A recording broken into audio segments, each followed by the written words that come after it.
50 سے زیادہ آدمی شہید ہو چکے ہیں، اب صرف خاندان اہل بیت رضی اللہ تعالیٰ عنہ کے افراد باقی ہیں۔ اہل بیت کے بہادروں کے حملوں نے کربلا کی پیاسی زمین کو دشمنوں کے خون سے سیراب کر دیا۔ خشک ریگستان سرخ نظر آنے لگا تھا، نیزوں کی نوک پر یزیدیوں کو اٹھانا اور خاک میں ملا دینا ہاشمی نوجوانوں کا معمولی کرتب تھا، جو سامنے آتا فنا ہو جاتا۔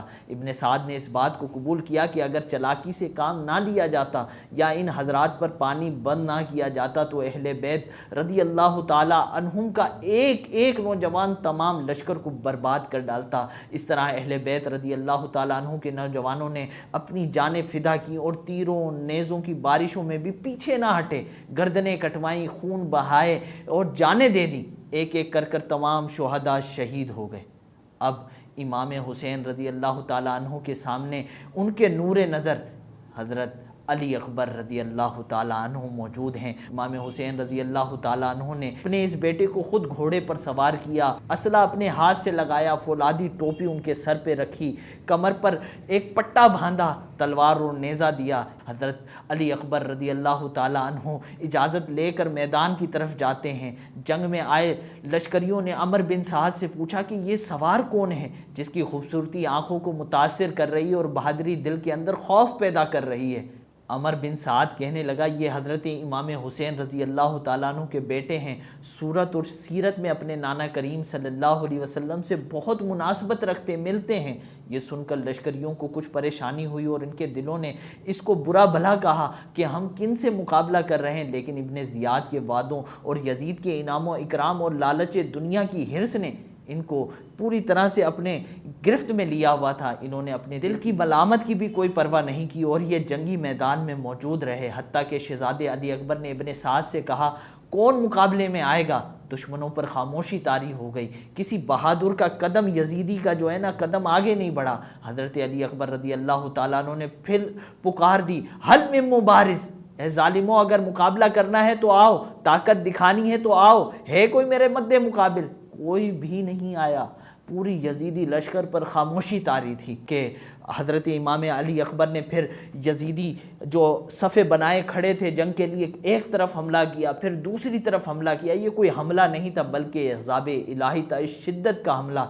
لیکن حالت کیا ہے، کئی دیر دھوپ میں جنگ کرنے کے بعد امام علی اکبر دوبارہ خیمے کی طرف آتے ہیں، امام حسین سے عرض کرتے ہیں یا ابتاہ العطش، پیاس لگی ہے میرے بابا جان، 3 دن سے پانی ہم پر بند ہے، تیز دھوپ ہے، گرم ریگستان ہے، یہ لوہے کے ہتھیار ہیں جو بدن پر میرے لگے ہوئے ہیں، سورج کی گرمی جو ہے جب ان لباس پر پڑتی ہے تو یہ آگ ہو گئے ہیں، اگر اس وقت مجھے چند قطرے بابا جان پانی مل جائے تو میں ان یزیدیوں کی صفوں کی صفیں اڑا دوں گا۔ شفیق باب نے جانباز بیٹے کی پیاس دیکھ کر کہا بیٹا پانی تو نہیں ہے، اور اسی دوران امام نے اپنی انگوٹھی امام علی اکبر کے ہونٹوں پر رکھ دی۔ اس سے علی اکبر کو کچھ راحت کچھ سکون میسر آیا۔ آپ دوبارہ اٹھے اور جنگ کی طرف چلے گئے اور پھر پکارا حل من مبارز، کوئی جان پر کھیلنے والا ہے تو سامنے آئے۔ عمر بن سعد کے لشکر پر خاموشی ہے۔ اسی دوران عمر بن سعد نے طارق سے کہا بڑے شرم کی بات ہے کہ اہل بیت کا اکیلا نوجوان میدان میں ہے اور تم ہزاروں کی تعداد میں، اس نے پہلی مرتبہ مد مقابل کو طلب کیا، تمہاری جماعت میں سے کسی میں بھی ہمت نہیں ہوئی؟ پھر وہ آگے بڑھا تو صفوں کی صفیں اڑا دی، دھرم بھرم کر دی، بھوکا ہے، پیاسا ہے، دھوپ میں لڑتے لڑتے تھک گیا ہے، پھر مد مقابل طلب کر رہا ہے۔ تمہارے تازہ دم لشکر میں سے کوئی مقابلے کے لیے تیار نہیں ہے، تف ہے تم پر، شرم آنی چاہیے۔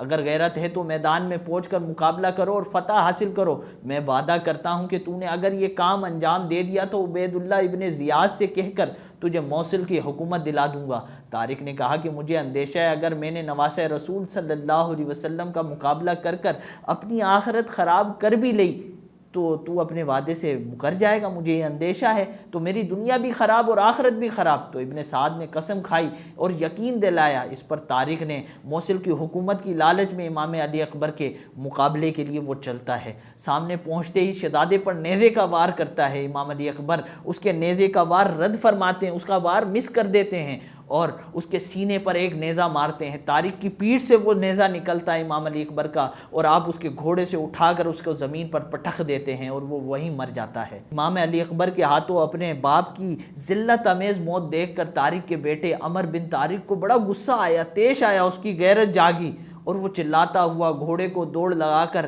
حضرت امام علی اکبر کے سامنے آیا مقابلے کے لیے۔ امام نے ایک ہی نیزے میں اس کا بھی کام تمام کر دیا۔ اس کے بعد اس کا بھائی طلحہ بن طارق اپنے باپ اور بھائی کا بدلہ لینے کے لیے شعلے کی طرح دوڑ پڑا۔ حضرت علی اکبر رضی اللہ تعالیٰ عنہ نے اس کے گریبان میں ہاتھ ڈالا اور زین سے اٹھایا اور زمین پر اس زور سے پٹکا کہ اس کا دم نکل گیا۔ شہزادے کی ہیبت سے لشکر یزید پر جو ہے نا دھرم بھرم ہو چکے تھے، معاملہ شور مچا ہوا تھا۔ ابن سعد نے ایک مشہور بہادر مسرع بن غالب کو شہزادے کے مقابلے میں بھیجا۔ مسرع نے شہزادے پر حملہ کیا، آپ نے تلوار سے نیزہ توڑ کر اس کے سر کے اوپر تلوار ماری اور ایسی تلوار ماری کہ وہ زین تک کٹ گیا، 2 ٹکڑوں میں ہو کر زمین پر گرا پڑا ہے۔ اب کسی میں بھی ہمت نہ رہی تھی کہ تنہا اس شیر کا مقابلہ کیا جاتا۔ ناچار ابن سعد نے 2 لوگوں کو 1,000 کا لشکر دے کر شہزادے کے مقابلے کے لیے بھیجا۔ امام علی اکبر نے نیزہ اٹھا کر ان پر حملہ کیا اور انہیں دھکیل کر پیچھے کر دیا۔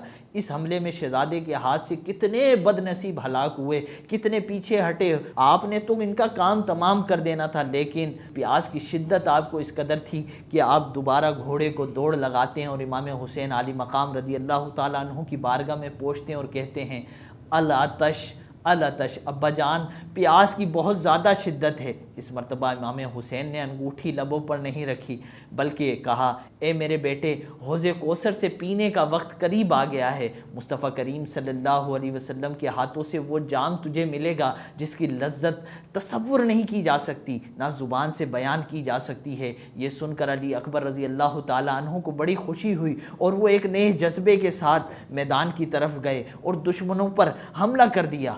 اب کیونکہ یزید پلاننگ کر چکے تھے، چاروں طرف سے امام علی اکبر پر حملہ ہو رہا ہے اور امام علی اکبر بھی حملہ کر رہے ہیں، تلوار سے نیزے سے آپ دشمنوں کو کاٹ رہے ہیں، پٹخ رہے ہیں، کسی کی گردن ٹوٹ رہی ہے تو کسی کی گردن کٹ رہی ہے، لیکن کہیں سے تیر امام علی مقام امام علی اکبر کی طرف آ رہے ہیں، کہیں سے نیزے، کہیں سے تلوار آ رہی ہیں۔ آپ بری طور پر زخمی ہو کر زمین پر تشریف لے آتے ہیں اور آواز دیتے ہیں ابا جان مجھے لے لیجئے۔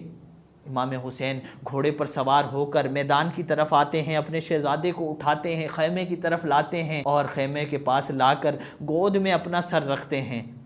اسی دوران امام علی اکبر اپنی آنکھیں کھولتے ہیں اور کہتے ہیں ابا جان میں دیکھ رہا ہوں کہ آسمان کے دروازے کھلے ہوئے ہیں، جنتی حوریں شربت کے جام لیے انتظار کر رہی ہیں۔ یہ کہنا تھا کہ آپ کی روح جسم سے جدا ہوتی ہے۔ انا للہ و انا الیہ راجعون۔